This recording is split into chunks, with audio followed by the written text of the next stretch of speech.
Deus, Pai de infinita misericórdia e bondade, Jesus, querido amigo e mestre, agradecidos mais uma vez pela oportunidade que estamos tendo, que possamos contar com o auxílio do alto, dos irmãos da espiritualidade, que a nossa irmã que fará uso da palavra possa ser bem intuída, e com certeza o será, para que nós outros possamos apreender ao máximo todos esses ensinamentos. Obrigado mais uma vez, que assim seja, Mestre Jesus, em seu nome e em nome de Deus Todo-Poderoso. Que assim seja. Sueli. Vamos lá. Boa tarde para todos nós. Vamos continuar com o nosso assunto sobre o conhecimento de si mesmo, né? Comentamos esse aqui só para fazer aí um retornozinho para a gente se situar. Nós terminamos comentando esse slide aí, que aquele que tem a verdadeira vontade de se melhorar, explore, portanto, a sua consciência, a fim de arrancar dali as más tendências, como arranca as ervas daninhas do seu jardim. Pois é, chamamos a atenção para essa palavrinha em vermelho aí, porque ela faz toda a diferença nesse texto aí, não é? Não é só aquele que tem vontade, é uma verdadeira vontade. Porque a gente tem mania sempre de falar isso, eu tenho uma vontade disso, eu tenho uma vontade daquilo, só fica ali, né? Fica ali, na vontade. E fica muito feliz que assim não seja, se não acontecer, né? Então ela tem que ser verdadeira. Porque se ela for verdadeira, vai haver mudança. Isso aí é fato. Podem reparar, quando a gente quer uma coisa de verdade, aquilo acontece. Claro que nós não estamos falando dos desejos mirabolantes, né? Dos desejos inconquistáveis, porque nós temos nossos limites. Mas assim, quando a gente quer fazer alguma coisa, a gente faz, se tiver ao nosso alcance, se não for nada extremo, né? Mas a gente precisa, olha, sem uma vontade verdadeira, a gente não levanta nem da cama de manhã. No frio eu ainda vou, mas no verão eu quero ficar parada. Eu quero ficar igual uma estátua. Eu falo que eu sou o contrário do urso, né? O urso hiberna no inverno, ele dorme o tempo todo. E eu queria dormir no verão, eu queria veranear, né? Dormir no verão e acordar quando o verão fosse embora. Hoje, quando eu entrei no carro, estava lá 32 graus. Eu olhei para aquilo, chegou a me faltar o ar, né? Porque realmente, no verão, eu não tenho vontade de nem levantar da cama. Porque eu não posso me mexer, né? Porque se eu me mexer, eu fico lavada, parece que eu estou numa sauna. Então, eu tenho horror a verão, né? Então, aí eu não tenho vontade de me mexer. Muito menos verdadeira, né? Então, esse verdadeiro aí faz muita diferença para nós. Porque a gente precisa de ter uma vontade verdadeira de descascar a consciência, né? Para a gente poder observar e ver tudo que está ali. Esse balanço da jornada moral, como o negociante faz, né, dos seus lucros e perdas, é preciso que a gente faça. E eu vos asseguro, segundo Santo Agostinho, que o primeiro será mais proveitoso que o segundo. Será sempre muito mais lucrativo esse balanço. Por quê? Quando a gente procura se conhecer, quando a gente não quer esconder nada que a gente é, né, que a gente ainda carrega, a gente tem a chance de controlar um pouco melhor isso, ainda que a gente não consiga resolver o problema. Porque não é fácil resolver um problema assim. Né? Eu não vou de uma hora para outra deixar de ser egoísta, orgulhosa, vaidosa. Não, eu vou tentar controlar, explosiva, né? Então, quando a gente sabe que tem determinados probleminhas, a gente tenta pelo menos se controlar. Uma pessoa que não leva desaforo para casa, né? Que passa recibo o tempo todo, ela tem que procurar evitar situações que a coloquem nessa condição porque ela vai se prejudicar. Né? Então, às vezes, tem pessoas até que procuram, né? Gostam da confusão, vão atrás disso, né? Mas quando a gente se conhece, se a gente sabe que a gente é pavio curto, não tem muita tolerância, porque paciência, eu nem quase uso esse termo, né? Porque paciência é uma virtude tão grande, que quem tem essa tem todas as outras, então ela é a maior de todas. A paciência realmente, eu não sei nem quanto que eu não sei quando vou conseguir conquistar, né? Porque a própria tolerância, que já é bem menor, né? É difícil ainda para mim, eu tenho que ter cuidado com isso. Então eu, conhecendo esse lado meu, eu tenho que evitar situações que eu tenha que demonstrar ou que eu vá demonstrar essa minha intolerância. Se eu não consigo resolver, eu controlo dessa maneira. Então eu evito certas coisas para não ter que sofrer os efeitos negativos desse defeito que eu carrego, né? Então, a gente se conhecendo, quando a gente se conhece, a gente não pode ficar... Eu poderia ficar assim, mas eu sou assim, porque as pessoas não cumprem seus compromissos, as pessoas não cumprem seus horários. Não importa isso, eu não tenho nada com fulano, com beltrano, com cicrano, o que ele faz ou deixa de fazer. Eu tenho que cuidar do meu estado, de como eu vou reagir diante das coisas. Porque as coisas vão sempre acontecer. Os problemas vão sempre acontecer. Né? Eu que tenho que cuidar para eu ter um pouco mais de tolerância diante disso aí. Então, se eu sei que eu não tenho esse controle ainda, eu podendo, eu evito situações que vão me colocar nessa saia justa. Né? De demonstrar esse lado tão ruim. E aí, só se a gente se conhece.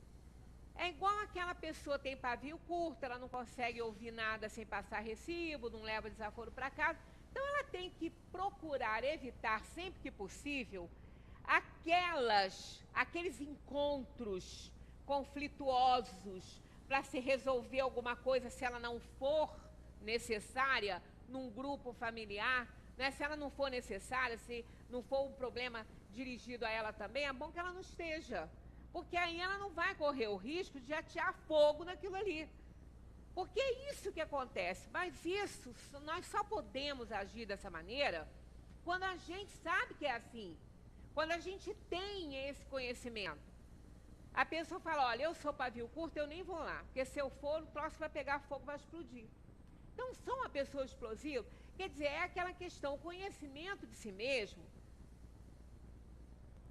não é apenas com a intenção de resolver o problema, não. É de tentar controlar, resolver. Pode ser que a gente não consiga resolver nessa atual encarnação. Mas a gente sabendo que é assim, a gente tenta o máximo possível evitar. E se não puder evitar, a gente vai se controlando, vai se preparando para a situação. É assim que vamos vencendo. Não é lógico que, se a gente não está preparado ainda, a gente vai ter conflito, mas é menor. Quando a gente já tem aquela vontade verdadeira de se controlar, a gente acaba conseguindo. A gente pode se ruir, mas a gente acaba conseguindo evitar um problema, explodir, né? Fazer o que vai ser extremamente desagradável. E quando a gente consegue isso, é uma vitória muito grande. A gente fica muito bem. E aí, ao dormir, né? Dormimos em paz, esperando e podemos esperar sem temor o despertar na outra vida. Quando a gente vai conseguindo essas vitóriazinhas, e cada uma, por menor que seja, é uma vitória, porque a vitória, ela está nesse sentido da gente se autocontrolar, da gente conseguir alcançar os nossos objetivos. E o objetivo de todo mundo é se corrigir, claro que é. Mas para isso a gente precisa realmente ter um pouquinho de conhecimento de nós mesmos, né? E Kardec faz esses comentários, a gente ficou de começar aqui a comentar, porque foi muito rápido também. Muitas faltas que cometemos nos passam despercebidas.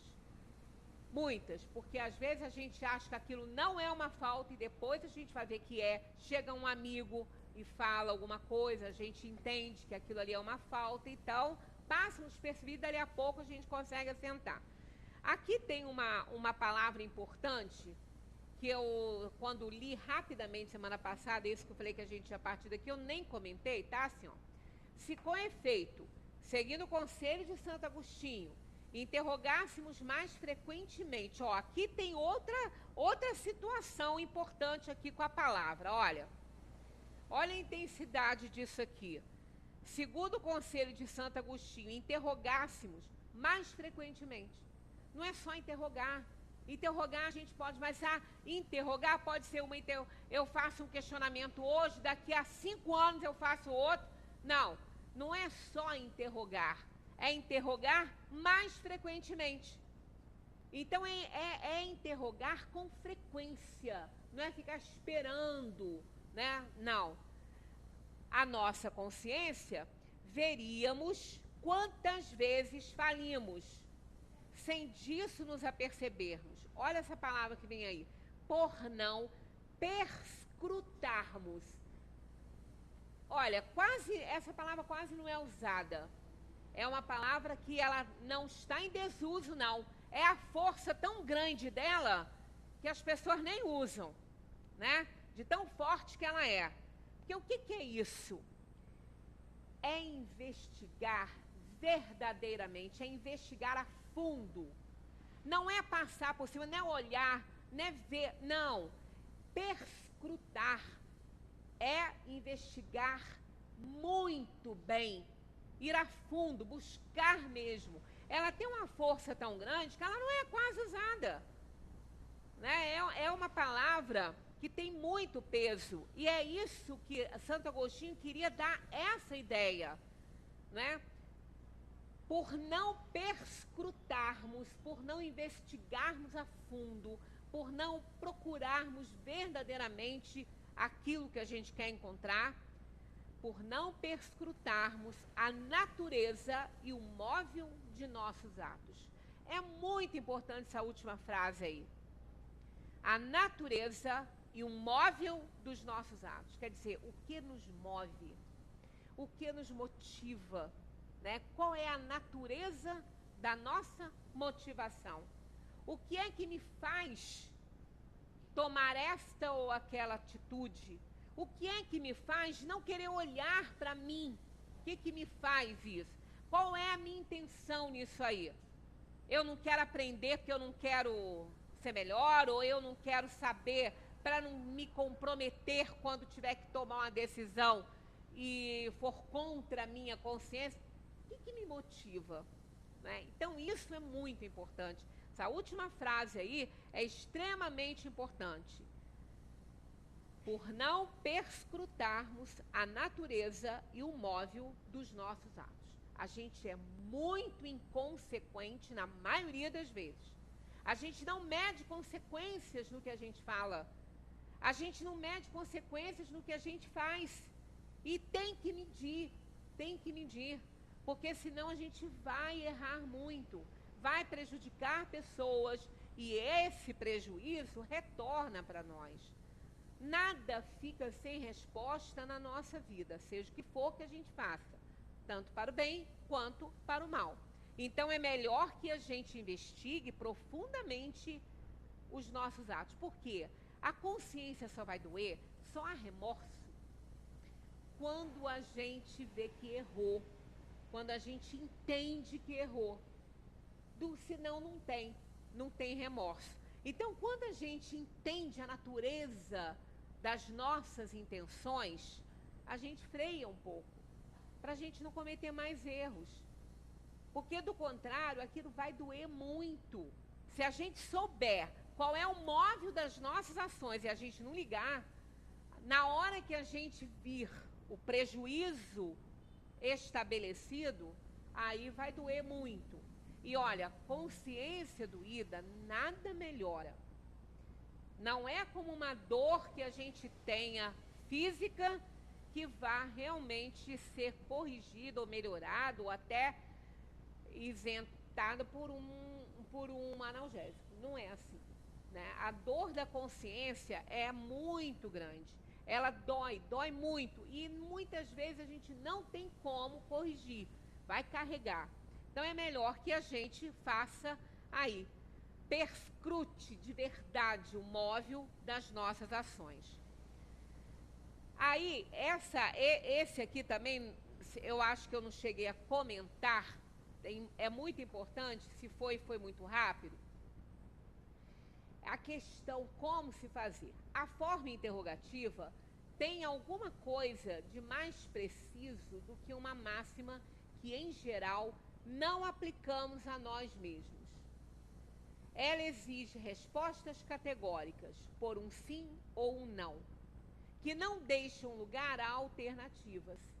Pode reparar que, às vezes, quando a gente está conversando com a pessoa e pergunta alguma coisa para ela, quando ela tem que responder um sim ou um não, ela não responde. Ela sabe o peso que tem isso. Ela vai argumentar, né? Se ela quiser uma desculpa, ou até mesmo ela se dar, ela vai argumentar.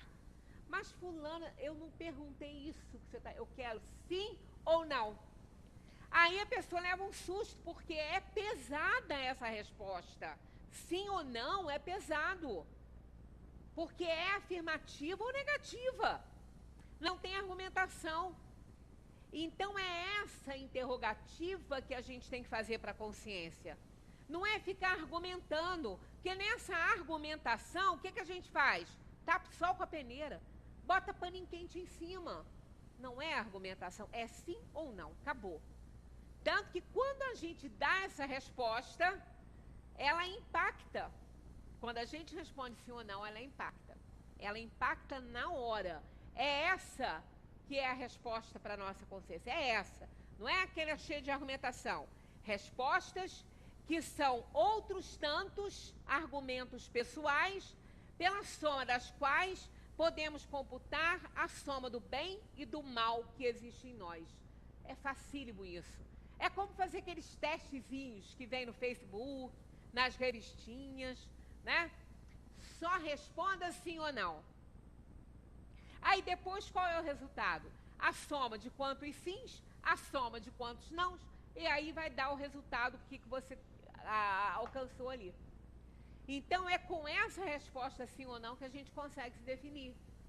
Ela é prática, ela é objetiva, né? Então é essa a resposta, porque aí, se nós fizermos, né, a gente podia até fazer, seria interessante cada um fazer, que aí tem que ser cada um, porque isso é pessoal, né? Um questionário, só para responder sim ou não, para ajudar na reflexão, no autoconhecimento. Fazer, montar um monte de perguntinhas, um monte de pergunta. Só pode responder sim ou não. E de quando em quando, a gente vai lá e faz. A gente vai se surpreender quantas vezes nós vamos mudar de opinião, vamos passar de sim para o não e do não para o sim. Se for melhor, ótimo, é a evolução, né? Isso é uma boa ideia que me surgiu aqui, que não deve nem ser minha, né? Porque é boa, não deve ser minha. Deve ser deles que estão por aqui, né? Eu tô igual aquela da novela, eles. Não, mas ó, são eles mesmo, os espíritos. Quem somos nós se a gente não tivesse aqui para nos auxiliar? Os espíritos que se encarregam dessa reunião. Eu não vejo nem ouço nada, não, mas eu tenho certeza que eles estão aqui ajudando, senão eu não estava aqui, né? Essa convicção, é por isso que eu venho. Porque senão eu fora daqui não abro nem a boca. Eu tenho uma timidez horrorosa. É impressionante. Fora daqui eu sou uma pessoa completamente diferente. Eu não sei falar em público, não sei, de jeito nenhum. 2 pessoas já é público demais para mim. E aí as pessoas pegam a gente para isso, né? Pega na família, eu quase morro. Mas você não faz... Eu faço, mas é lá dentro do centro, né? Então é isso. Essa ideia é muito boa, eu vou fazer isso para mim. Por quê? Se a gente se conhece um pouquinho, a gente vai fazer as perguntas adequadas. Então a gente monta um questionário e põe lá, sim ou não, só cruzinha, não dá trabalho. E vai guardando, analisa e guarda. Depois, tempos para frente, pega o mesmo questionário e vê a resposta. Isso é ótimo, vai ser um sucesso essa ideia aí para a gente se conhecer. Tudo o que é preciso realmente saber, aprendi no Jardim de Infância. Eu tenho prometido a vocês há muito tempo esse texto, né? Por quê? A gente pensa assim, poxa, muitas pessoas não têm muito acesso a muita escolaridade, né? Há muita instrução. Educação, todo mundo pode ter. Mas é o que a gente já falou aqui outras vezes. Quando a gente fala que educação vai resolver o problema do mundo, vai resolver. Claro que vai. Mas não é a educação que se aprende na escola. Não é a instrução. Não é aquilo que a escola informa. A escola, ela auxilia a família a educar, mas ela não educa. A escola instrui. Ela informa e instrui. Mas ela não tem como fazer esse trabalho de educação para todos. Um ou outro, né? Pode ser que dependendo da necessidade isso possa acontecer, mas não dá. A função da escola é instruir, é informar, não é educar. Principalmente no que diz respeito àquela educação moral que deve vir da família, porque a escola também. Nós vamos ver aqui no Jardim de Infância que existe muito mais educação moral do que propriamente a instrução, porque eles são pequenininhos. Aí, naquela parte, naquela época ali, naquele momento da criança, a escola ajuda muito, né? O Jardim de Infância ajuda muito, porque vai dando uma socialização à criança, a criança vai se mantendo, né? Não dependente, mas sabendo que ela não está sozinha no mundo, que não é tudo para ela, né? Que ela tem que dividir as coisas, que ela tem que ser solidária com o seu coleguinha. E aí essa fase da criança é muito boa para isso. Eu nunca trabalhei com essa parte da criança, né? Meu trabalho foi com adolescente, não foi com criança, mas mesmo assim é admirável o trabalho delas. E o que eu acho mais triste, sabe o que é? Eu fiquei na educação muitos anos, toda a minha vida, né? Nessa parte, na função, mas de instrução, né? Mais de instrução, porque a educação é na família mesmo. O que eu achava estranho era que, quando chegava, às vezes, alguém inexperiente, assim, que estava começando, botava para essas turminhas pequenininhas, né? Ah, deixa começar ali, porque tá começando agora e tal. E é a pessoa que tem que estar mais preparada, é aquela que está lá no Jardim de Infância, porque ela é a base. Ela não está oferecendo instrução, ela está oferecendo educação. Ela está oferecendo ali o que a criança vai usar para o resto da vida dela. Então é uma responsabilidade tão grande que não pode ser qualquer profissional, não.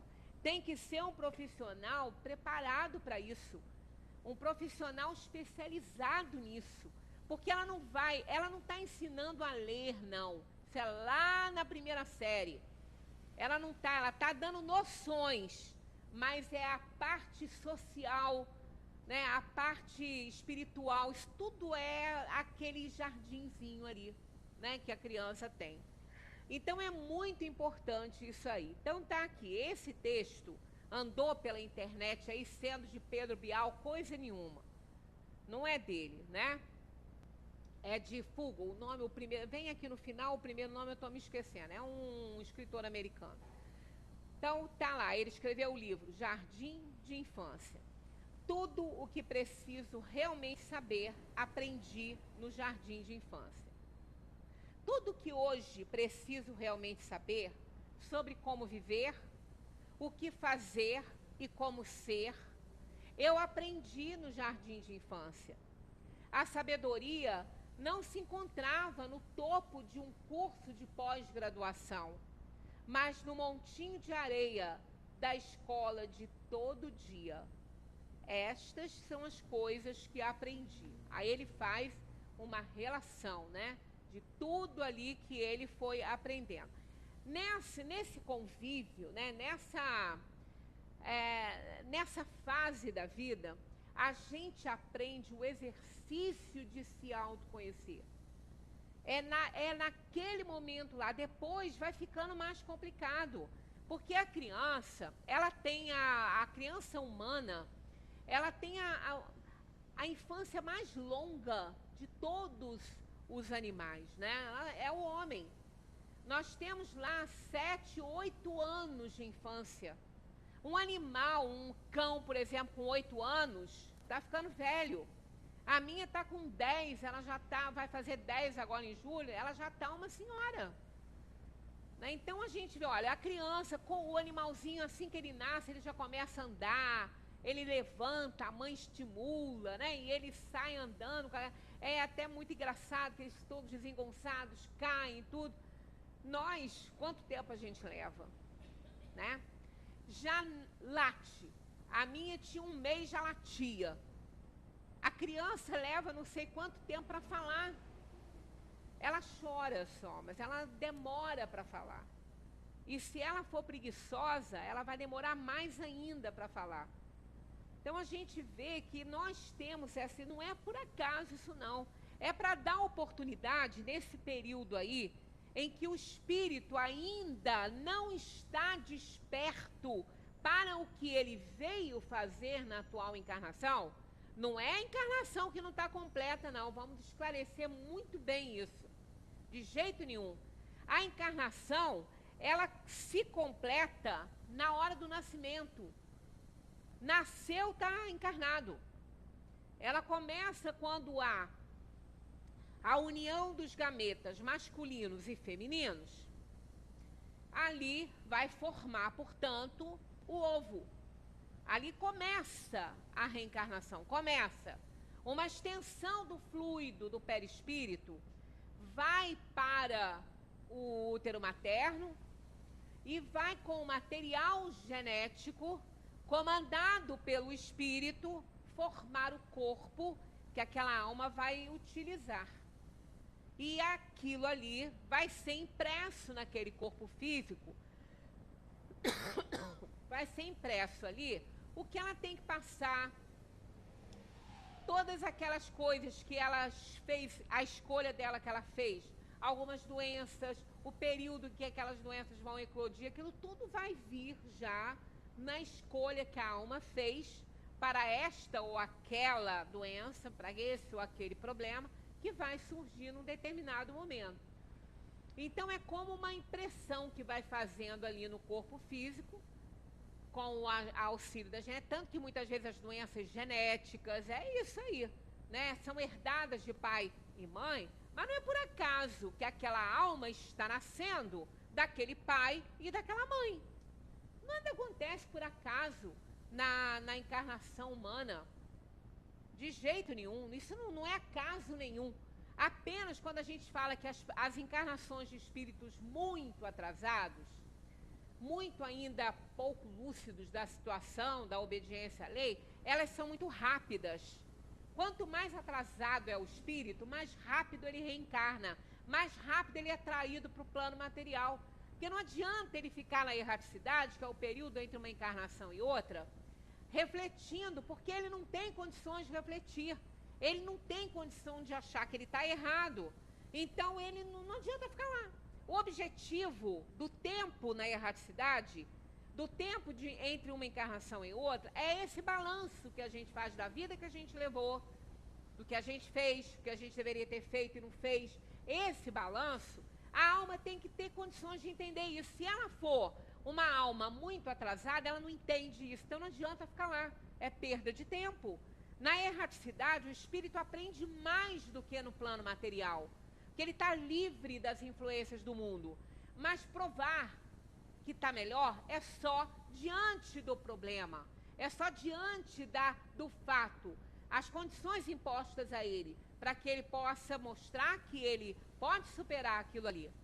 Então, isso aí, às vezes, demora de uma encarnação para outra para o espírito se assentar aí para fazer suas escolhas. Mas, quando ele é muito mais evoluído, ele já aprendeu isso tudo, ele também vem rápido, porque ele não precisa ficar questionando nada, ele já sabe. Então, ele vem em missão, ele vem com tarefas muito importantes. Então, quanto mais atrasado é o espírito e quanto mais adiantado ele é, mais rápidas são suas encarnações.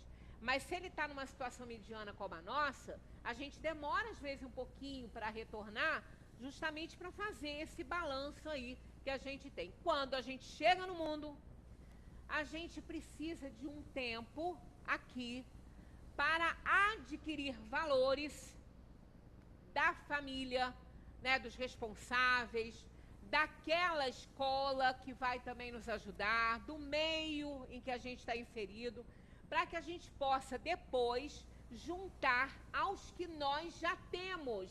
Porque o espírito não é uma folha em branco, ele já viveu, ele tem um acervo de conhecimento e de coisas que ele traz isso no seu arquivo mental. O que ele precisa saber para essa vida, ele traz no seu nível de consciência. E o que ele não tem que saber para essa vida, fica no seu subconsciente.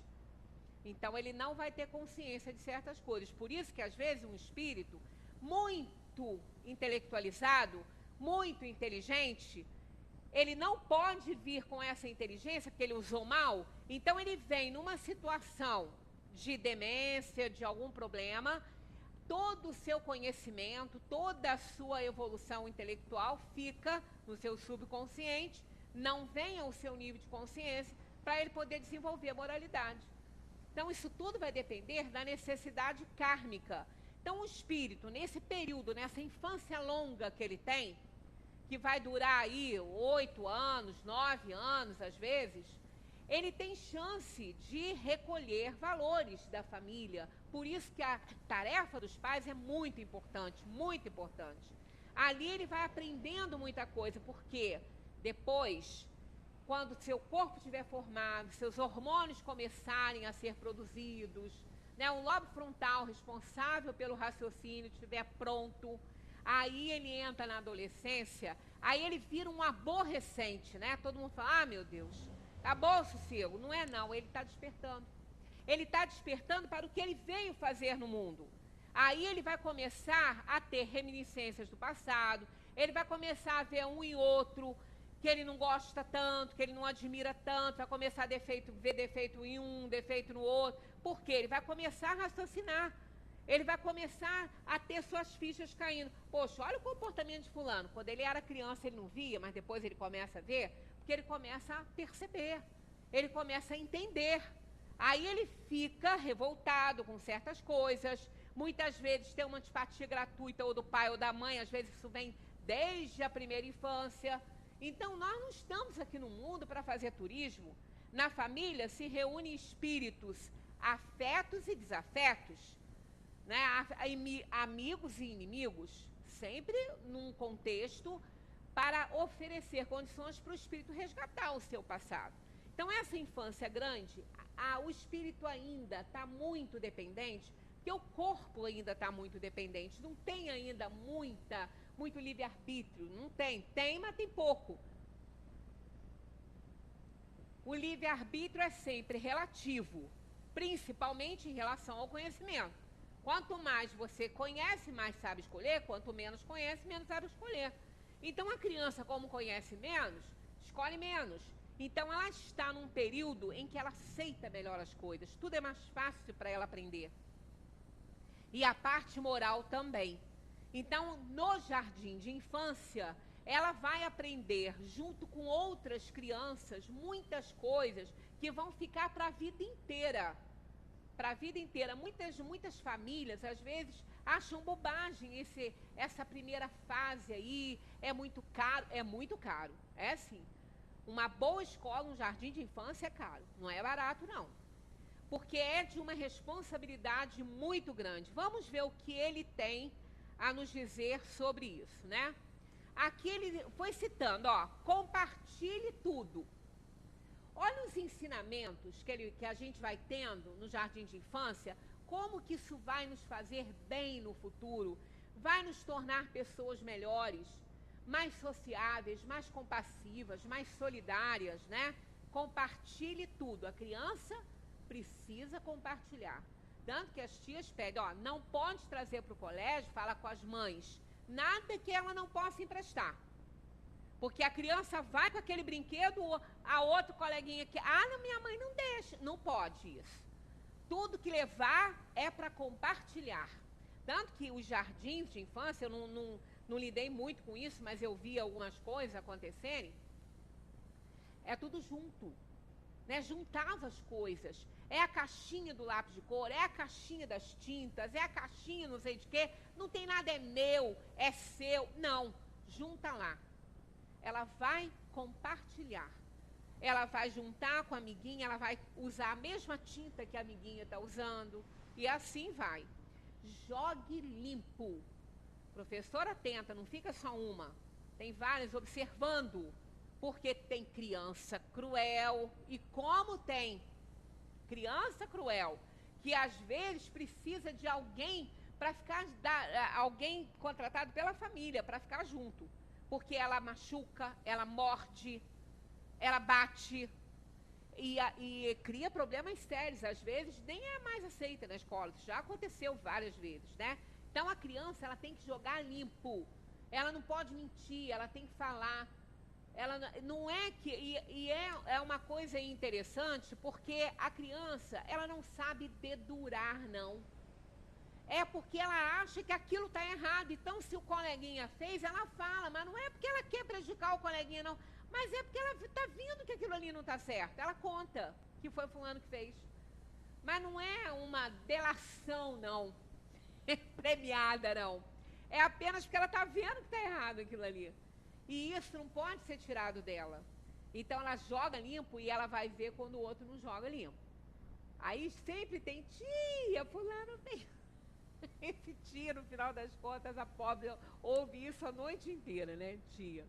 Não bata nos outros. Olha aí. Não bata nos outros. Né? Olha a violência que a gente tem, né? Quer dizer, a criança aprende lá que ela não pode bater em ninguém, que ela não pode fazer mal para ninguém. Coloque as coisas de volta onde pegou. Ali, ela vai vendo que ela não pode apanhar nada para ela não pode deixar nada espalhado. É o senso de organização, de disciplina. Quer dizer, vai se criando uma pessoa com valores, né? Vai se criando uma pessoa boa, de valor social, que vai dar certo, né? Então, coloque as coisas de volta onde pegou. Isso é fundamental, né? Para depois aquela pessoa poder se relacionar bem no dia a dia, né, da sua vida. Arrume sua bagunça. Ninguém tem que arrumar a bagunça de ninguém.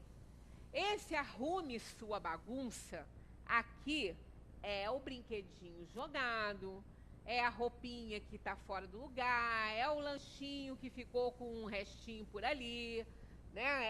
É o material que está usando, tudo. Mas isso aqui é uma alegoria, é uma metáfora também.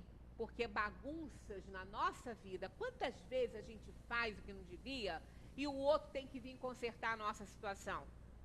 Tem que vir consertar a nossa bagunça, organizar a bobagem que a gente fez, né? Tentar, pelo menos, né, melhorar a situação da gente, porque a gente faz inconsequentemente e não vê que está deixando para o outro resolver o problema e juntar a lixarada toda que a gente espalhou.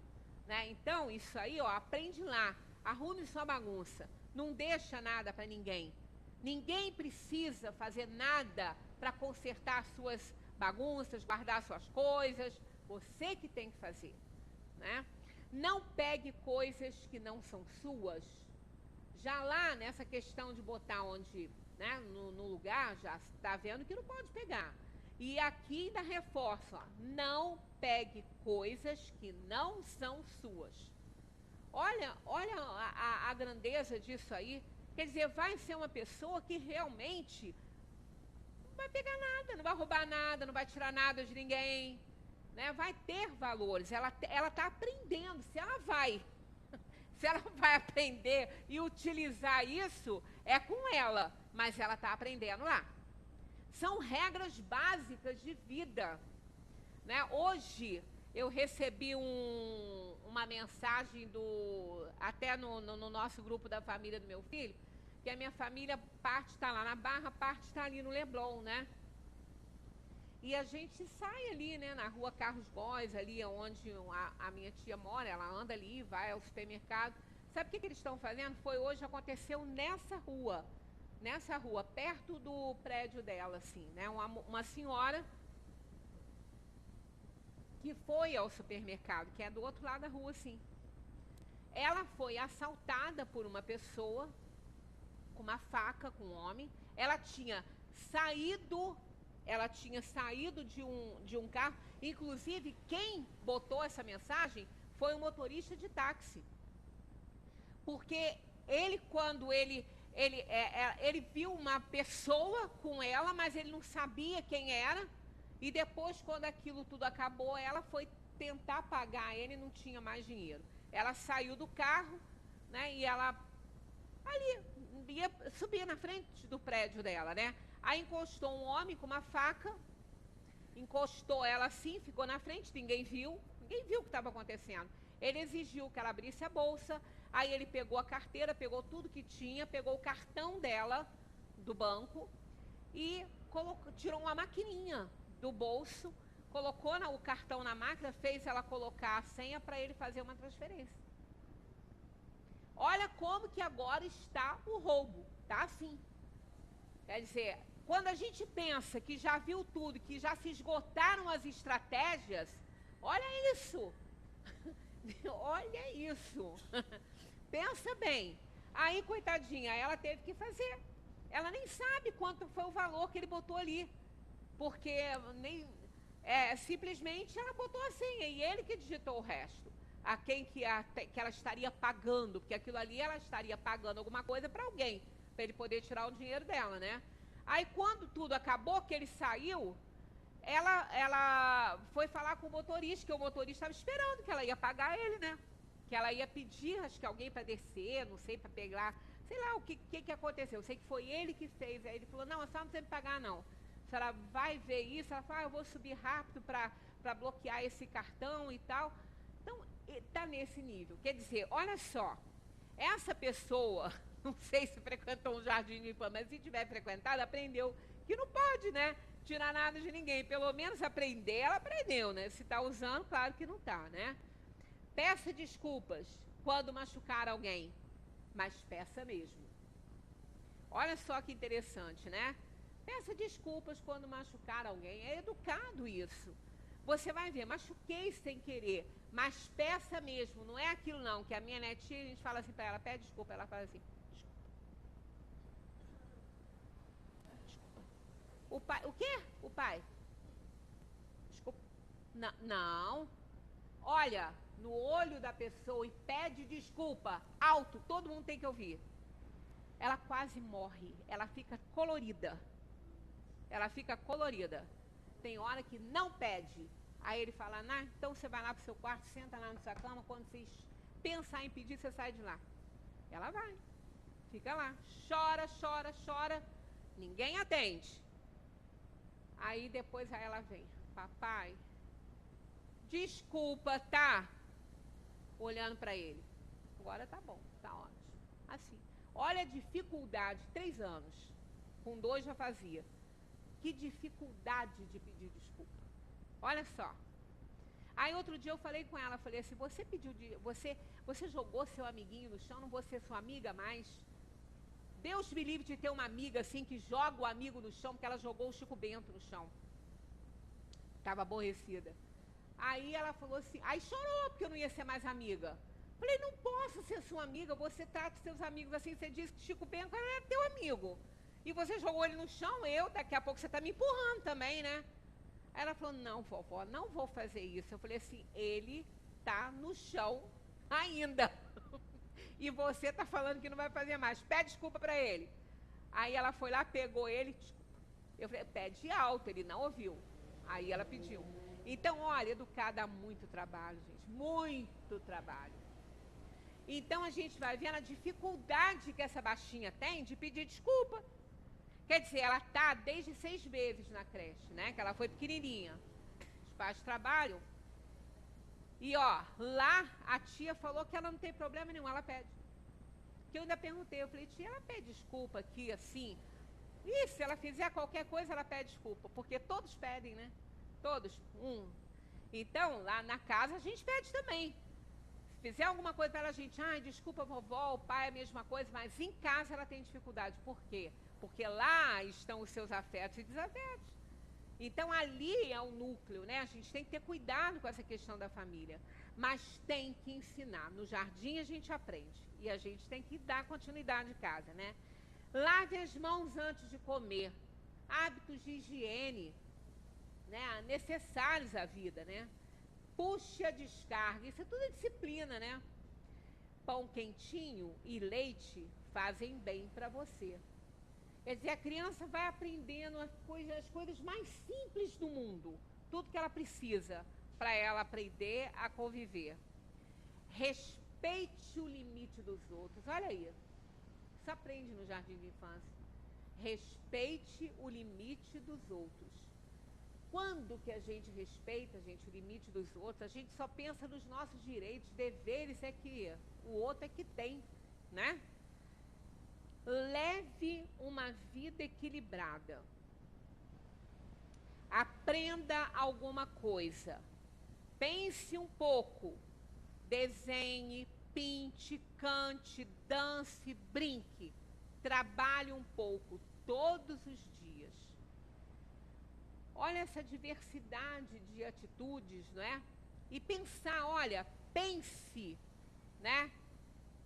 Pense um pouco, a gente não pensa. Se a gente pensasse um pouquinho, a gente ia fazer menos bobagem na vida da gente. Muito menos. Então, esse desenhe, pinte, cante, dance, brinque, isso é não perder realmente. Não é porque ela é criança, porque a criança está no jardim de infância. Tem criança que não faz nada disso. Ela senta e fica. Então, tem que ser estimulada. Então, é aquele adulto que vai ficar ali, sem nada fazer. Depois cresce desse jeito. Né? Então, é aquele momento do lazer que todo mundo tem que ter. Quando Jesus falou assim, deixai vir a minhas criancinhas, porque delas é o reino do céu. Não é criança pequenininha.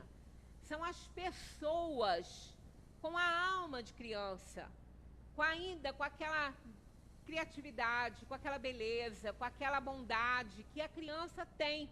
Tem maldade? Uma ou outra tem, mas não é muito natural isso, né?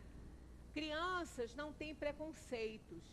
Crianças não são adultos que vão fazer escolhas que esse não pode, esse é melhor para ficar comigo. Não é assim.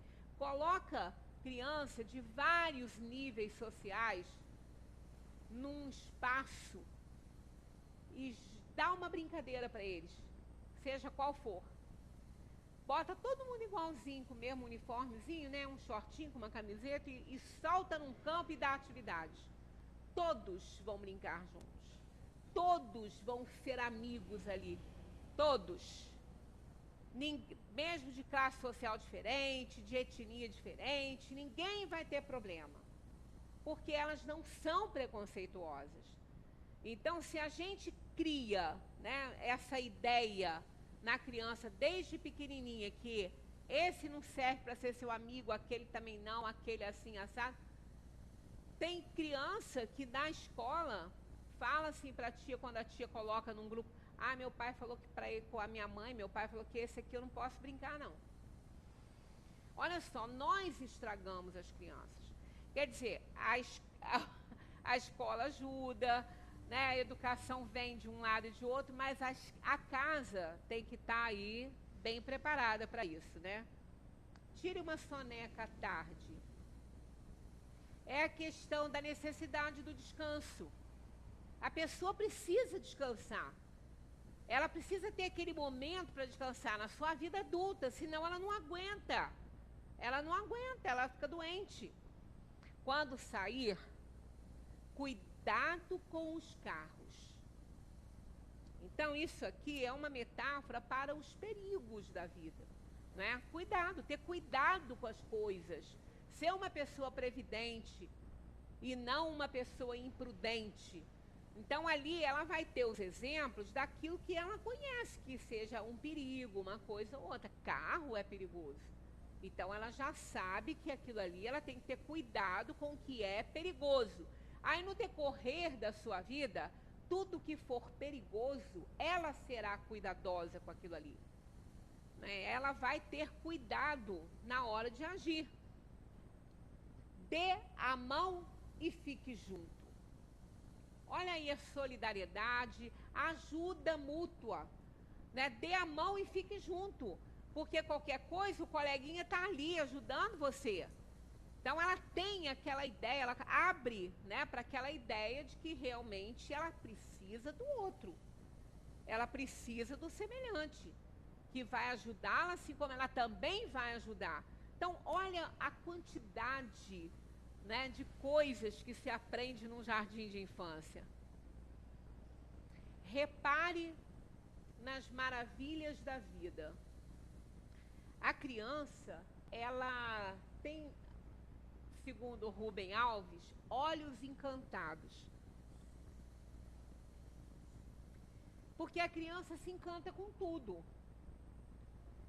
Se ela vê uma coisinha que seja, ela gosta, ela acha bonito. Mas ela não é auxiliada, amparada nesse sentido de aprender a ver. Gente, a criança precisa aprender a ver. No jardim de infância, ela aprende a ver. Não é só olhar, é ver. Ela olha e vê. Porque ela precisa disso para a vida toda. A gente perde essa beleza, esse encantamento, né? Depois de uma certa idade, muitas pessoas ficam tão amargas, não acham graça em nada, nada é bonito. Nem olha. Olha ali, né? Não acha nem graça, porque perde esse encanto. Né? A criança precisa de preservar isso, mas ela só vai preservar se ela tiver uma continuidade, né? Ela aprende isso, mas depois, se não continuar, perde, né? Olha que interessante isso aí. O peixinho dourado, o hamster, o camundongo branco e até mesmo a sementinha no copinho plástico, todos morrem. Nós também. Quer dizer, ela vai começar a aprender noções de vida, de morte, que tudo passa, tudo tem um ciclo de vida para acontecer. Ela não teme a morte, a criança não tem medo da morte. Porque, ela não sabe o que é.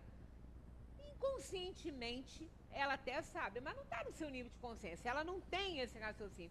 Então, ela cresce sem ter medo da morte. Ela não tem medo da morte. Ela não é ensinada isso. Não deve ser. Para depois ela vai compreender as coisas, ela vai ver que tudo realmente passa. Aí ela aprende a conviver melhor com a morte do seu cachorrinho, do seu gatinho, porque ela sabe que tudo vai passar. Ela aprende isso lá no jardim de infância. E nós também. Quer dizer, aí quando chega o momento dela perder, né, um ente querido, uma coisa, ela sabe que tudo passa, ela vai compreender melhor isso. As crianças são muito mais fortes e compreendem muito melhor as coisas do que a gente imagina.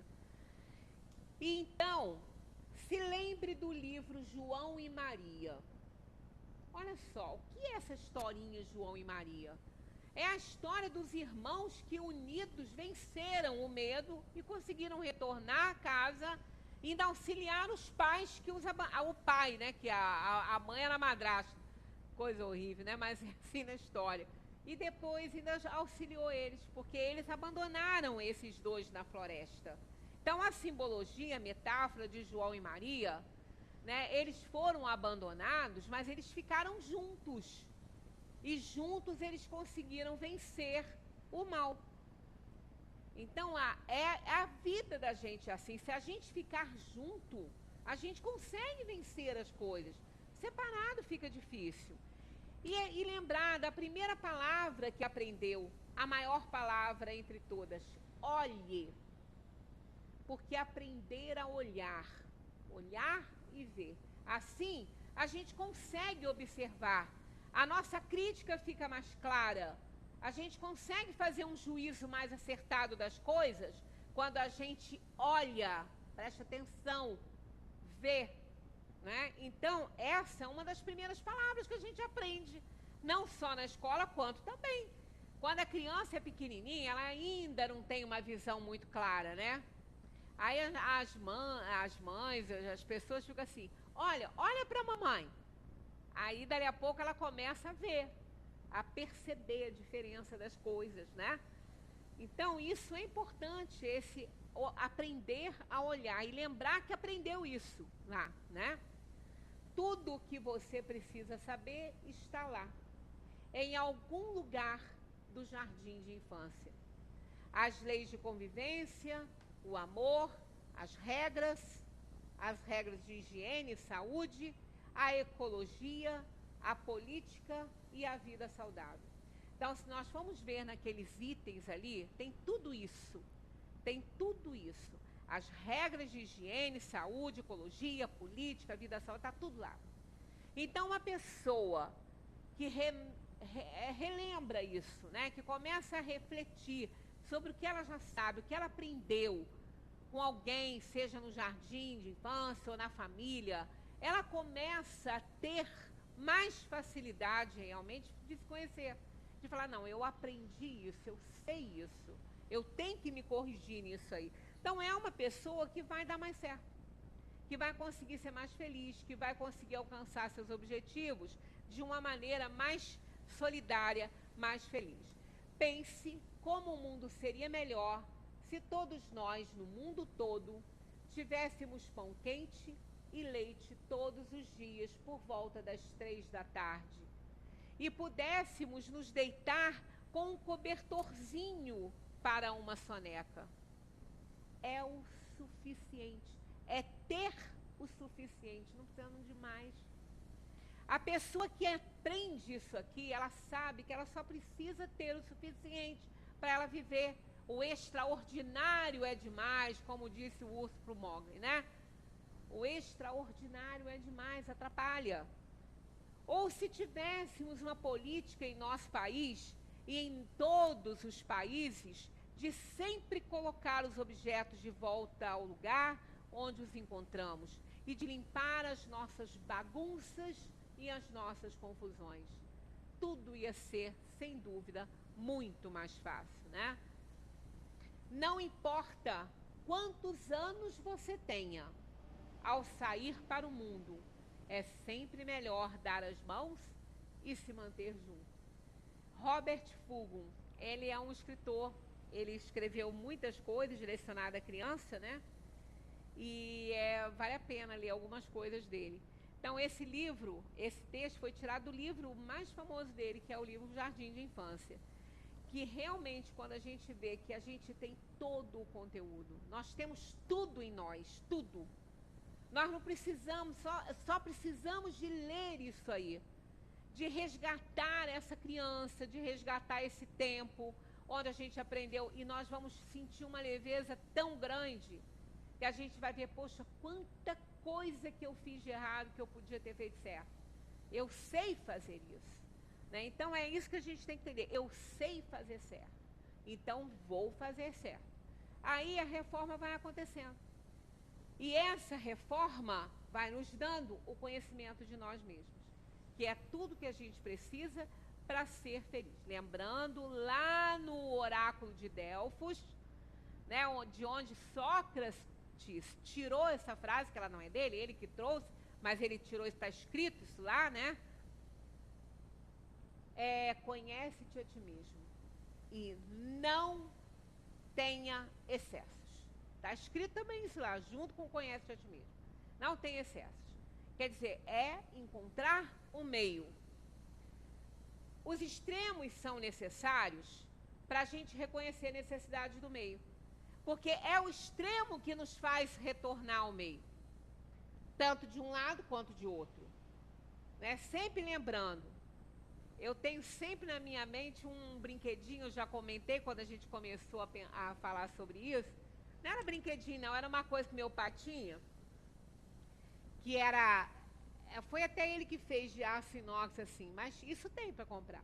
é uma basezinha de madeira com uma haste, né, ali, e tem um travessão também, uma varinha de inox com um pezinho, né, de um lado e de outro. Se a gente não conseguir colocar no meio certo, ele cai.